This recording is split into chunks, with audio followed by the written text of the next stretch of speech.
আসসালামু আলাইকুম, আসসালামু আলাইকুম, আসসালামু আলাইকুম। আমার কথা কি ঠিকঠাক শোনা যাচ্ছে? বাচ্চারা আমাকে কি দেখতে পাচ্ছ কিনা? অডিও অ্যান্ড ভিডিও দুইটাই কি তোমাদের কাছে ঠিকঠাক আছে কিনা আমাকে একটু দ্রুত জানায় দাও। 40 মিনিটের ক্লাস, আজকে কোষ বিভাজন পড়বো, যেখান থেকে আসলে একটা এমসিকিউ তোমার পরীক্ষায় আসবে। এগ্রি এবং জিএসটি পরীক্ষা তোমরা দিবা। তোমাদের এগ্রি পরীক্ষা হচ্ছে যে কত, 12 এপ্রিল না? এগ্রি পরীক্ষা তোমাদের হচ্ছে যে এগ্রি, আমাদের কোর্সটা এগ্রি এবং জিএসটি ফোকাস। এগ্রি হচ্ছে আমাদের পরীক্ষা 12 এপ্রিল। আর হচ্ছে যে জিএসটি এক্সাম মেবি 3 মে দেখছি, আমি যদি ভুল না করি জিএসটি এক্সাম দেখছি 3 মে। এগ্রি কত? এগ্রি হচ্ছে 12 এপ্রিল। আর জিএসটি কত? জিএসটি হচ্ছে 3 মে। জিএসটি কত আমাদের? জিএসটি হচ্ছে 3 মে। তো এগ্রি এবং জিএসটি এই দুইটা পরীক্ষাতে কিন্তু হচ্ছে যে স্পেশালি এগ্রিতে বায়োলজি মার্ক হচ্ছে 30। এগ্রিতে বায়োলজি কত? এগ্রিতে বায়োলজি হচ্ছে 30 মার্ক। এগ্রিতে বায়োলজি কত? এগ্রিতে বায়োলজির মার্ক হচ্ছে 30 মার্ক। এগ্রিতে বায়োলজির মার্ক কত? এগ্রিতে বায়োলজির মার্ক হচ্ছে আমাদের 30 মার্ক। এগ্রিতে বায়োলজির মার্ক হচ্ছে 30 মার্ক। সো এগ্রিতে বায়োলজি যে 30 আছে, তুমি যদি এগ্রির মধ্যে ভালো এগ্রিগুলাতে চান্স পাইতে চাও, লাইক ফর বাউ বা লাইক ফর সাউ, যে হচ্ছে যে তুমি বাউ সাউতে চান্স পাইতে চাইলে তোমাকে বায়োতে 30 মার্কের মধ্যে অবশ্যই 27, 28, 29, 30 তুলতে হবে। এবং এগ্রিতে বিগত বছরের বায়োলজি প্রশ্ন যদি তুমি দেখো, বিগত বছরগুলোর বায়োলজি প্রশ্ন অত্যাধিক লেভেলের সহজ আসছে। এবং বায়োলজিতে 25, 26, 27, 28 9 মে দিছে। আচ্ছা, 9 মে 27, 28 এই মার্ক তোলা আসলে কোনো বিষয় না। সো বায়োলজি ভালো করে হচ্ছে যদি তুমি একটু পড়ো, বায়োলজি ভালো করে পড়লে কিন্তু বায়োলজি তোমার জন্য সবচেয়ে বেশি মার্ক ক্যারি করে নিয়ে আসবে। ম্যাথ আছে, ফিজিক্স আছে, অন্যান্য সাবজেক্ট তো আছে, বাট বায়োলজিতে কিন্তু একটা খেলা হয়। এবং বায়োলজিতে যারা ভালো করে তারা কিন্তু এগ্রিতে টপ করে। এগ্রিতে টপার যত বাচ্চা কাচ্চা আছে সবাই কিসে ভালো? সবাই কিন্তু হচ্ছে যে বায়োলজিতে ভালো। সবাই কিসে ভালো? সবাই হচ্ছে যে বায়োলজিতে ভালো। সবাই বায়োলজিতে ভালো। এইটা হচ্ছে যে 100% কথা। হ্যাঁ, আসো এখন আসো যে আমরা হচ্ছে যে যদি সামনের দিকে যাই, বায়োলজিতে 30 মার্কের ক্ষেত্রে তোমাকে এগ্রি জিএসটির জন্য বায়োলজির কি ফুল সিলেবাস লাগবে না শর্ট সিলেবাস লাগবে? তো দেখা গেছে শর্ট সিলেবাস থেকে বায়োলজির 27-28টা প্রশ্ন আসতেছে, শর্টের বাইরে থেকে 2-3টা প্রশ্ন মাঝে মাঝে আসতে দেখা যাচ্ছে। তো আগে তুমি শর্টটা ভালো করে শেষ করো, তারপর শর্টের বাইরে সিলেবাস নিয়ে তুমি হচ্ছে ডানে বামে চিন্তা করতে পারো। বাট শর্ট আগে ভালো করে শেষ না করে অন্যদিকে যাওয়ার কোনো কারণই নাই, অন্যদিকে যাওয়ার কোনো মানে নাই। সো আমরা হচ্ছে যে শর্ট সিলেবাসটা আগে ভালো করে বুঝবো।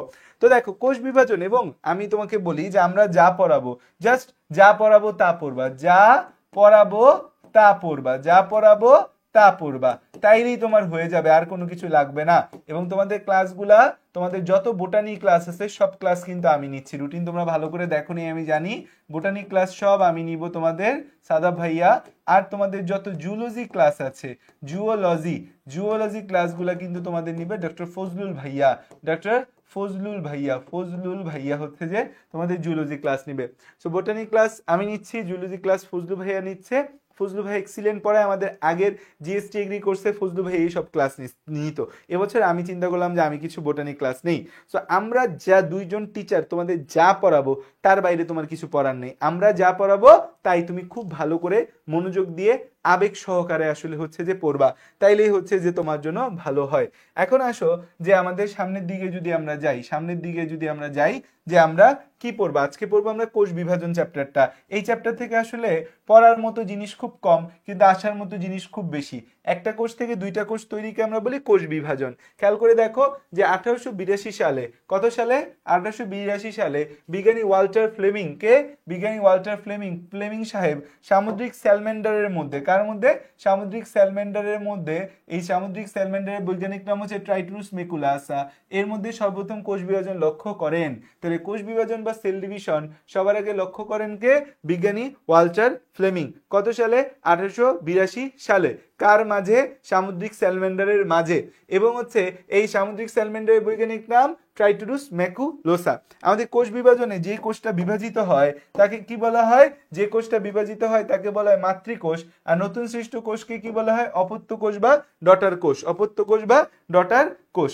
এখানে খেয়াল করে দেখো, আমি হ্যাপ্লয়েড, ডিপ্লয়েড, ট্রিপ্লয়েড এই সিনারিওগুলো বুঝাইছি, এগুলো ছোটবেলার কথা, যে হ্যাপ্লয়েড কি, ডিপ্লয়েড কি, ট্রিপ্লয়েড কি। তোমরা বলো ভাইয়া হচ্ছে 23টা ক্রোমোজোম থাকলে হ্যাপ্লয়েড, 46টা ক্রোমোজোম থাকলে ডিপ্লয়েড। No, never. ক্রোমোজোম সংখ্যার উপর হ্যাপ্লয়েড ডিপ্লয়েড ডিপেন্ড করে না। ডিপ্লয়েড করে ক্রোমোজোমগুলো কিভাবে কিভাবে সজ্জিত আছে। প্রতিটা ক্রোমোজোম যদি আলাদা আলাদা, যেমন 6টা ক্রোমোজোম বিশিষ্ট কোষ হ্যাপ্লয়েড হইতে পারে, ডিপ্লয়েড হইতে পারে, ট্রিপ্লয়েড হইতে পারে। তুমি তো 6 শুনে বলবা ভাইয়া এটা হচ্ছে যে ডিপ্লয়েড। আমি তোমাকে 6 ক্রোমোজোম বিশিষ্ট হ্যাপ্লয়েড কোষও দেখাইতে পারি, আমি 6 ক্রোমোজোম বিশিষ্ট ট্রিপ্লয়েড কোষও দেখাতে পারি। ডিপেন্ড করে হ্যাপ্লয়েড, ডিপ্লয়েড, ট্রিপ্লয়েড কিনা, এটা ডিপেন্ড করে ক্রোমোজোমগুলো কিভাবে আছে। একটা করে প্রতিটা ক্রোমোজোম কি আলাদা আলাদা আছে নাকি ক্রোমোজোমগুলো সেট গঠন করেছে, কয়টা ক্রোমোজোম মিলে সেট করেছে। যদি প্রতিটা ক্রোমোজোম আলাদা আলাদা সেট করে তখন তাকে বলি হ্যাপ্লয়েড। যদি 2টা করে ক্রোমোজোম মিলে একটা সেট তৈরি হয় তখন তাকে বলি হচ্ছে আমরা ডিপ্লয়েড। যদি 3টা করে ক্রোমোজোম মিলে একটা সেট তৈরি হয় তখন তাকে বলি ট্রিপ্লয়েড। হ্যাপ্লয়েড 6টা ক্রোমোজোম আলাদা আলাদা থাকে হ্যাপ্লয়েড, 2টা করে ক্রোমোজোম পাশাপাশি থাকে ডিপ্লয়েড, 3টা করে ক্রোমোজোম মিলে একটা সেট তৈরি হয় তখন সেটাকে আমরা বলি কি ট্রিপ্লয়েড। তাহলে হ্যাপ্লয়েড, ডিপ্লয়েড, ট্রিপ্লয়েড আমাদের কিন্তু চলে এসেছে। এখন দেখো যে কোষ বিভাজনের 3টা প্রকার আছে আমাদের। একটা হচ্ছে অ্যামাইটোসিস বা প্রত্যক্ষ কোষ বিভাজন, একটা হচ্ছে অ্যামাইটোসিস বা প্রত্যক্ষ কোষ বিভাজন, একটা হচ্ছে মাইটোসিস বা সমীকরণিক কোষ বিভাজন বা ইকুয়েশনাল সেল ডিভিশন, আর একটা হচ্ছে মায়োসিস বা হ্রাসমূলক কোষ বিভাজন, একটা হচ্ছে মায়োসিস বা হ্রাসমূলক কোষ বিভাজন, একটা হচ্ছে মায়োসিস বা হ্রাসমূলক কোষ বিভাজন। তাহলে খেয়াল করে দেখো এই যে আমাদের কোষ বিভাজন টপিকটা আছে, এই যে আমাদের কোষ বিভাজন টপিকটা আছে, এই কোষ বিভাজন টপিকটার মধ্যে আমরা 3টা ভাগ দেখতে পাই। অ্যামাইটোসিস বা প্রত্যক্ষ কোষ বিভাজন, মাইটোসিস বা সমীকরণিক বিভাজন, মায়োসিস বা হ্রাসমূলক বিভাজন, মায়োসিস বা হ্রাসমূলক বিভাজন। দেখো আমাদের অ্যামাইটোসিস বা প্রত্যক্ষ কোষ বিভাজন যে আমাদের রয়েছে, অ্যামাইটোসিস বা যেটাকে আমরা বলি প্রত্যক্ষ কোষ বিভাজন, যে কোষ বিভাজন প্রক্রিয়ায় মাতৃকোষের সাইটোপ্লাজম এবং নিউক্লিয়াস কোনো জটিল মাধ্যমিক পর্যায়ে ছাড়া, যে আমাদের কোনো জটিল মাধ্যমিক পর্যায়ে ছাড়া, কোনো জটিল কোনো পর্যায়ে নাই, কোনো জটিল মাধ্যমিক পর্যায়ে ছাড়াই আমাদের কি হয়, সরাসরি বিভাজিত হয়। কোনো জটিল পর্যায়ে ছাড়াই নিউক্লিয়াস এবং সাইটোপ্লাজম বিভাজিত হয়, তাকে অ্যামাইটোসিস বলে। অ্যামাইটোসিসের উদাহরণ বে অফ বেঙ্গল। অ্যামাইটোসিসের উদাহরণ কি? অ্যামাইটোসিসের উদাহরণ বে of Bengal, bacteria, amoeba, east, bacteria, amoeba এবং হচ্ছে ইস্ট। এই যে আমাদের দেখতে পাচ্ছি ব্যাকটেরিয়া আছে, এই পাশে হচ্ছে অ্যামিবা আছে, এই পাশে ইস্ট আছে। ব্যাকটেরিয়া, অ্যামিবা, ইস্ট এই 3জন হচ্ছে আমাদের অ্যামাইটোসিস বা প্রত্যক্ষ কোষ বিভাজনে দেখতে পাই। আর বিজ্ঞানী স্টার্সবার্জার এই বলছে যে অ্যামাইটোসিস থেকেই সকল উন্নত ও জটিল কোষ বিভাজনের সৃষ্টি হয়েছে। যত উন্নত কোষ বিভাজন দেখতে পাচ্ছ, যত জটিল কোষ বিভাজন দেখতে পাচ্ছ, সেটা মাইটোসিস বলো সেটা মায়োসিস বলো, কোথা থেকে আসছে? অ্যামাইটোসিস থেকে আসছে। এখন তুমি আমাকে পড়ার মাঝে একটা উত্তর দাও, সেটা হচ্ছে তোমরা কেমন আছো?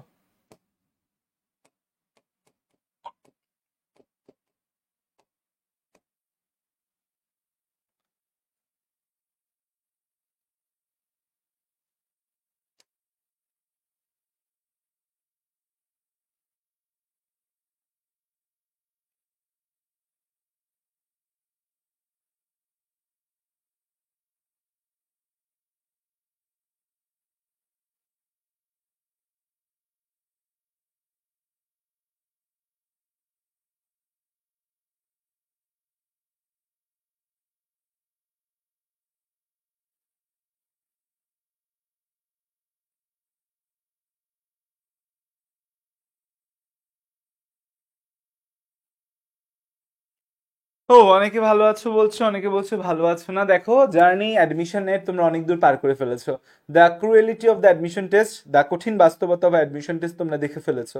অনেক জায়গায় চেষ্টা করেছো, হয়তো আশানুরূপ ফলাফল আসেনি, কিন্তু সামনের পথটা কিন্তু শুধুমাত্রই সফলতার। মনে রাখবা যে ব্যর্থতা পেতে পেতেই মানুষ একদিন সফল হয়। অনেকে আবার ইনস্ট্যান্ট সফলতা পায়। আল্লাহ তাআলা তার কিছু বান্দাকে পরীক্ষা নিতে পছন্দ করে, আর কিছু বান্দাকে খুব সহজে কিছু দিতে পছন্দ করে।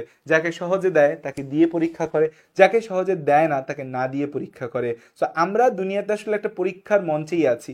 আমাদের প্রতিনিয়ত পরীক্ষা করা হচ্ছে, আমাদেরকে প্রতিনিয়ত টেস্টিফাই করা হচ্ছে, আমাদের প্রতিনিয়ত যোগ্যতা যাচাই করা হচ্ছে যে আমরা আসলেই যোগ্য কিনা জান্নাতে যাওয়ার জন্য।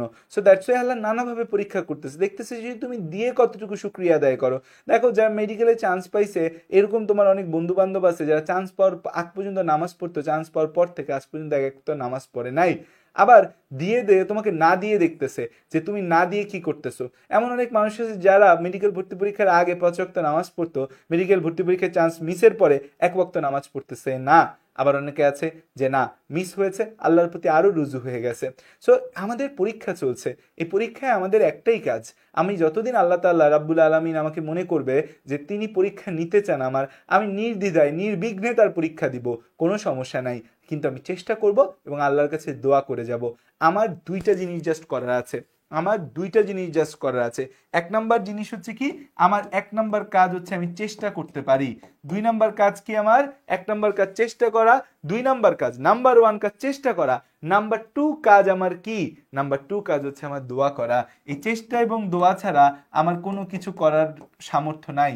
চেষ্টা এবং দোয়াই মানুষকে কি এনে দেয়? চেষ্টা এবং দোয়াই মানুষকে সফলতা এনে দেয়। সো তোমার চেষ্টা, তোমার দোয়া ইনশাআল্লাহ তোমাকে সফলতা এনে দিবে। সো বাচ্চারা ইনশাআল্লাহ চেষ্টা করো, তোমাদের জন্য অনেক দোয়া এবং শুভকামনা রইল।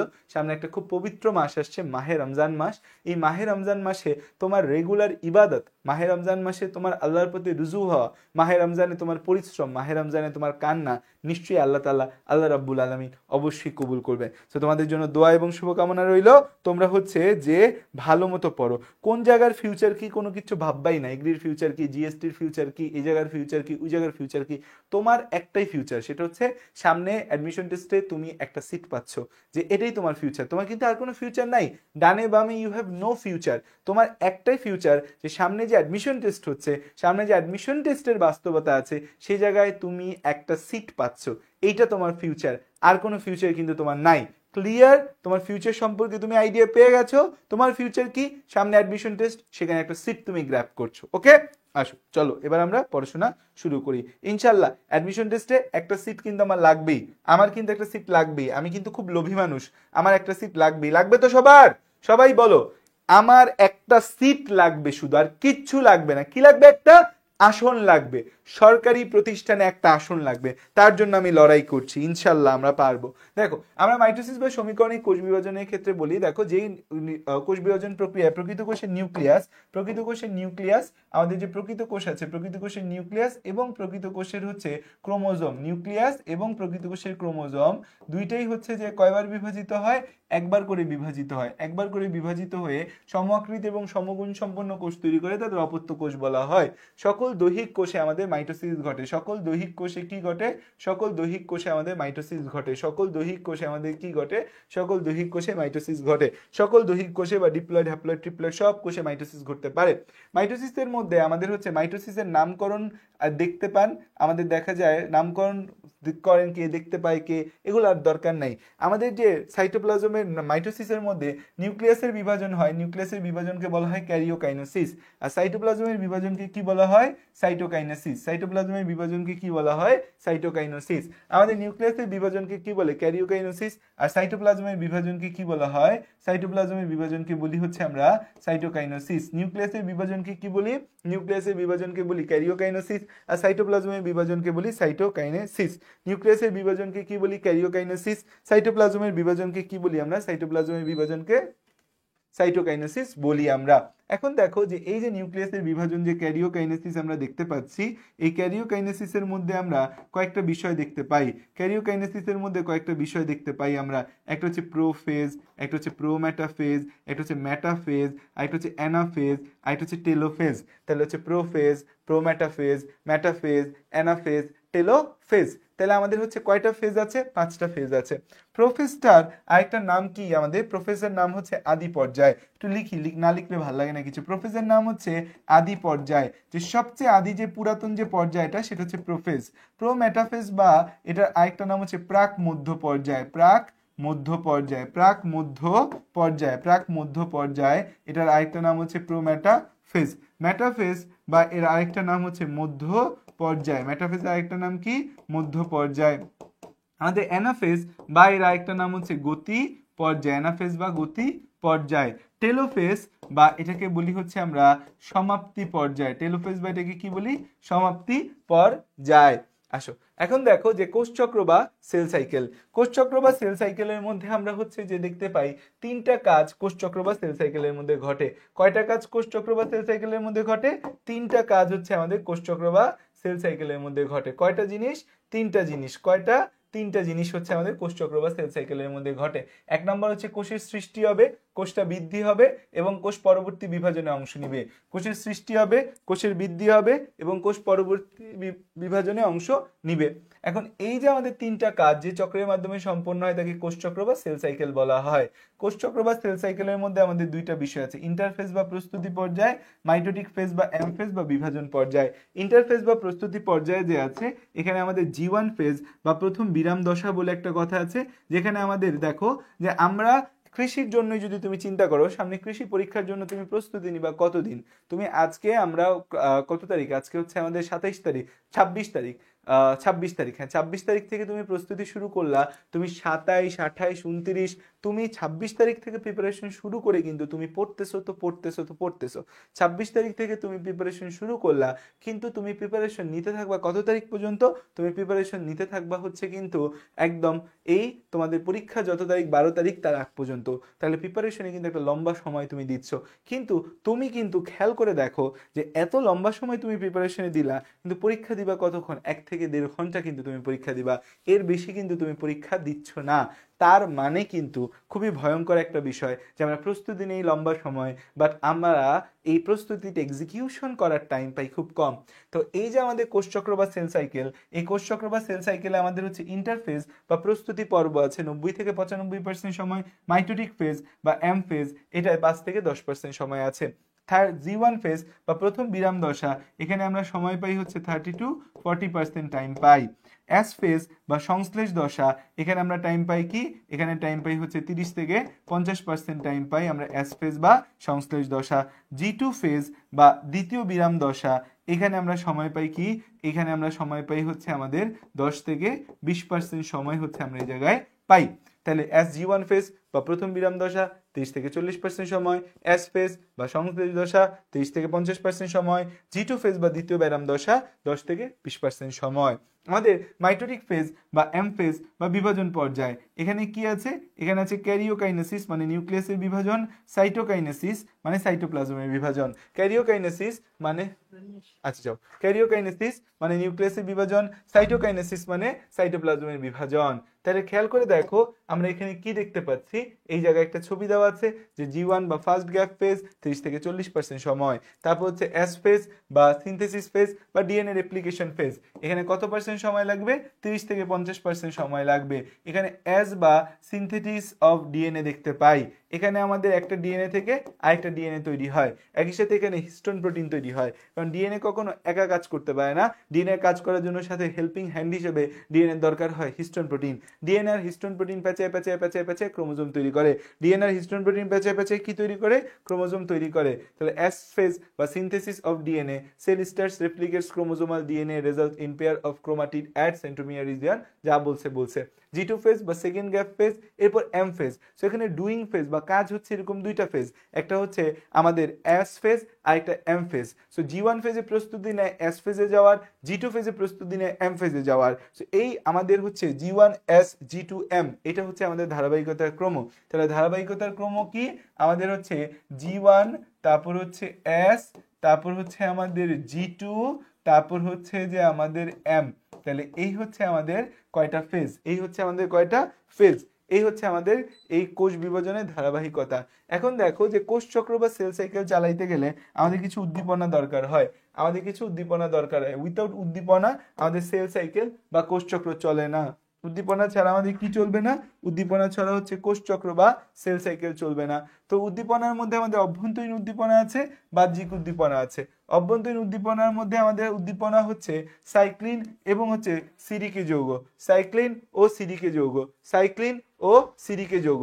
সাইক্লিনটা কি আমাদের একটা, সাইক্লিনটা হচ্ছে একটা প্রোটিন, আর সিডিকে যৌগটা কি আমাদের কি একটা, সিডিকে হচ্ছে সাইক্লিন ডিপেন্ডেন্ট কাইনেস, সিডিকে হচ্ছে সাইক্লিন ডিপেন্ডেন্ট কাইনেস, সিডিকে হচ্ছে সাইক্লিন ডিপেন্ডেন্ট কাইনেস, সিডিকে হচ্ছে সাইক্লিন ডিপেন্ডেন্ট কাইনেস। ঠিক আছে, এটা একটা এনজাইম। আর বাহ্যিক উদ্দীপনা হিসেবে এখানে হরমোন, গ্রোথ ফ্যাক্টর লাগে। হরমোনের মধ্যে আমি তোমাকে একটা জিনিস জিজ্ঞেস করি, বলো তো ইপিও কোন রক্তকণিকা তৈরিতে উদ্দীপনা দেয়, ইপিও কোন রক্তকণিকা তৈরিতে উদ্দীপনা দেয়, ইপিও কোন রক্তকণিকা তৈরিতে উদ্দীপনা দেয়, ইপিও কোন রক্তকণিকা তৈরিতে কি দেয়, উদ্দীপনা দেয়, ইপিও কোন রক্তকণা তৈরিতে উদ্দীপনা দেয়, ইপিও কোন রক্তকণা তৈরিতে উদ্দীপনা দেয়। সারা আমাকে একটু কিছু খাওয়াইবা, ক্ষুধা লাগছে।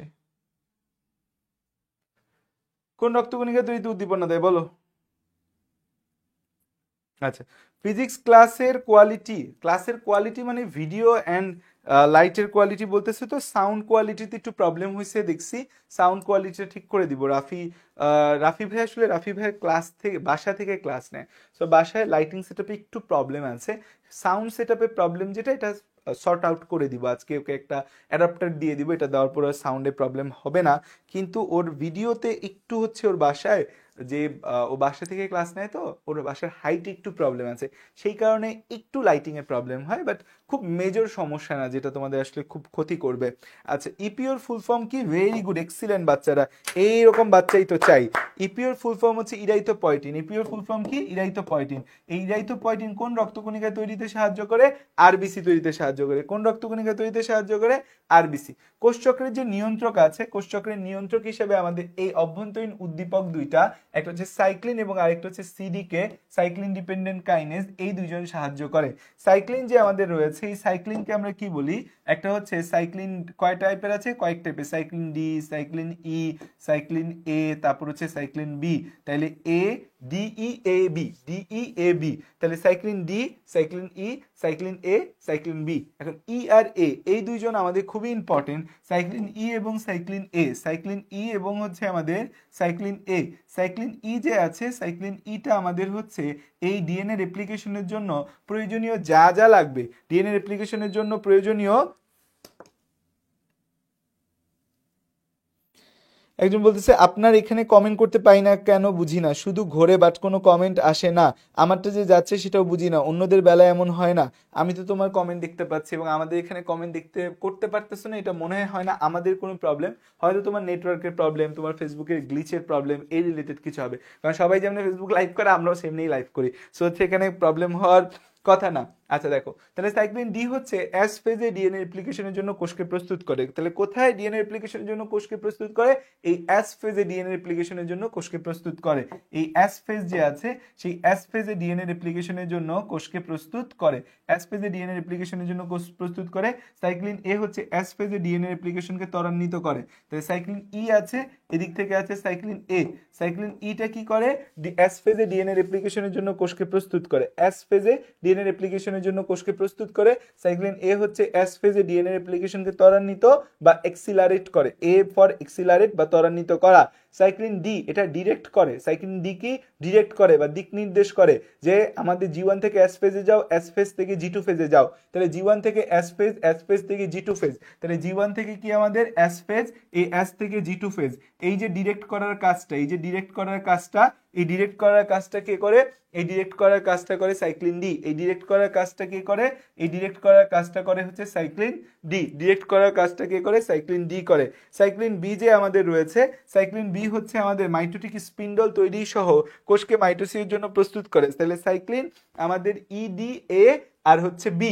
বিটা হচ্ছে মাইটোটিক স্পিন্ডল তৈরি সহ, মাইটোটিক স্পিন্ডল তৈরি সহ কোষকে মাইটোসিসের জন্য প্রস্তুত করে। মাইটোটিক স্পিন্ডল তৈরি সহ কোষকে কিসের জন্য প্রস্তুত করে?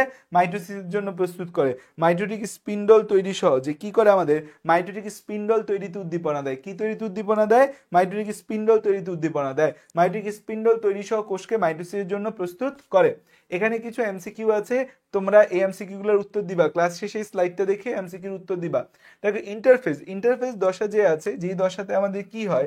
ইন্টারফেস দশা। ইন্টারফেস দশা কি আমাদের? ইন্টারফেস দশা হচ্ছে আমাদের যে দশা, ইন্টারফেস দশা। এই ইন্টারফেস দশার মধ্যে আমরা কি খেয়াল করতেছি? যে এই ইন্টারফেস, ইন্টারফেস হচ্ছে দশার নিউক্লিয়াস। এই দশার নিউক্লিয়াসকে বলি বিপাকীয় নিউক্লিয়াস। ইন্টারফেস দশার নিউক্লিয়াসকে কি বলি? বিপাকীয় নিউক্লিয়াস বলি।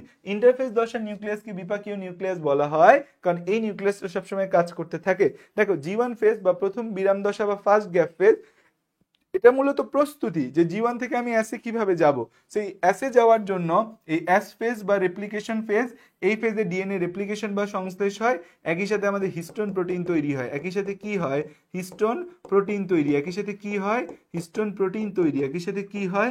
একই সাথে হিস্টোন প্রোটিন তৈরি হয়। একই সাথে হিস্টোন প্রোটিন তৈরি হয়। আর আমাদের এই